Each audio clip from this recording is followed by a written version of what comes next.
Nag-aabang ng ayuda ang mga nilindol na residente sa iba't ibang bayan sa Cebu. Kabilang dyan ang mga taga-Daan Bantayan kung saan may mga nagsulputang sinkhole.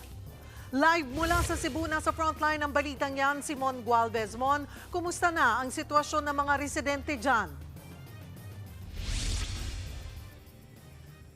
Cheryl, residente dito sa Northern Cebu dahil sa mga aftershocks na nararamdaman. Kanina nga, magnitude 5.1 pa na lindol ang naranasan na nagdulot pa ng mga karagdagang sira dito sa mga naunang pinsalang mga estruktura gaya nung nasa likod kong tirahan.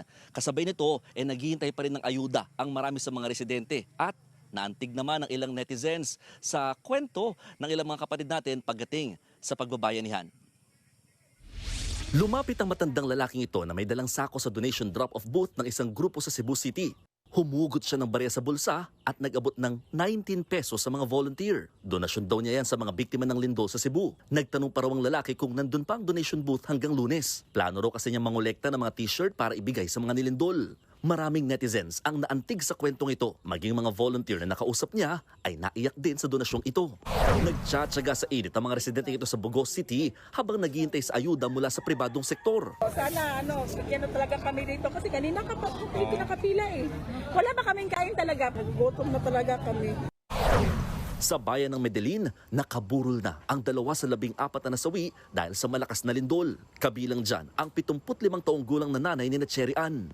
Nagtatrabaho pa rin siya kahit ganyan na yung edad niya. Tapos isang iglap trip na lang siya nawala sa amin. Sinubukan pa raw niyang sagipin ng ina pero hindi na kinaya sa bigat ng mga bumagsak na bato. Sa labas ng bahay ng biktima, tila wala namang makikitang mga pinsala mula sa nangyaring malakas na lindol. Pero pagpasok sa loob, dito tatambad ang napakaraming bitak ng bato mula sa bumagsak na semento o pader sa kawawang senior citizen. Marami sa mga bahay sa barangay Lamintac Sur halos pinadapa ng lindol sa tindi ng pinsala. Tungkol naman sa mga residente sa Medellin na nag-viral matapos matulog sa plastic, aminadong lokal na pamahalaan na kinulang sila sa tent. Ayon sa uploader, ginawa lamang nila ito dahil umuulan na nang lumikas sila. Yung intention ko po is, yung plastic po na ginamit po namin is, ginamit po namin yon para maprotektahan po kami sa ulan.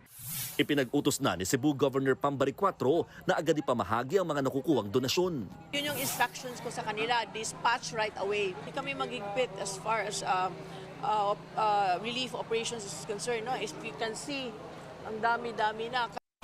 Lalo ring napinsala ang gumuhong Archdiocesan Shrine of Santa Rosa de Lima sa Daan Bantayan, Cebu dahil sa magnitude 5.1 na aftershock kaninang umaga. Nalaglag pa ang mga bato sa arko ng entrada nito.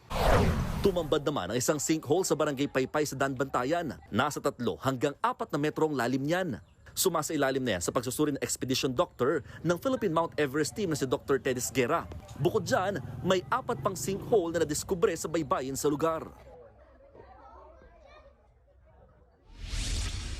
Cheryl, mag-ama ang nakatira dito sa tirahan o bahay na nasa likod ko na halos kung titignan talagang nagkadurog-durog yung mga poste, pader at talagang pinadapa yung pinakabahay. Namatay ang padre de pamilya habang maswerte naman nakaligtas at nagpapagaling pa sa ospital ang kanyang 17 anyos na anak. Kasabay nito, unti-unti namang nagkakaroon na rin ng kuryente sa ilang mga bayan at lugar dito naman sa may northern part ng Cebu province. Bagay na malaking tulong sa mga residente para magbalik na rin kahit papano ang supply din ng tubig sa mga apektadong residente. Cheryl. Maraming salamat, Mon Gualvez. Mga kapatid, Cheryl Hosing po. Maging maalam at may pakialam sa mga napapanahong issue at headlines. Mag-follow at mag-subscribe na sa social media pages ng News 5.